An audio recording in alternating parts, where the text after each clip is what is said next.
இந்த தேசம் சுதந்திரம் பெற்ற பொழுது தேசிய கொடியை எரித்த கூட்டம், இந்த நாட்டில் அம்பேத்கர் சட்டத்தை எரித்த கூட்டம் இன்றைக்கு நாட்டை ஆண்டு கொண்டிருக்கிறது. சமூக நீதி எப்படி அவர்களிடத்திலே வரும்?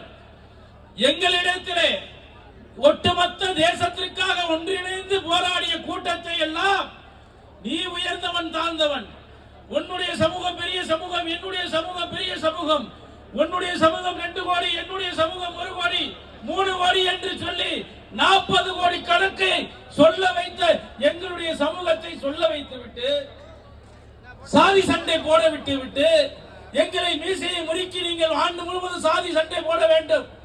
1% கீழான சமூகம் இந்த நாட்டை ஆண்டு கொண்டிருக்கிறது என்று சொன்னால் இதுதான் திராவிடம், இதுதான் திராவிடம். 1% கீழான சமூகம் இந்த நாட்டை ஆண்டு கொண்டிருக்கிறது. பீகாரில் நிதிஷ்குமாரும் இதே நிலைதான்.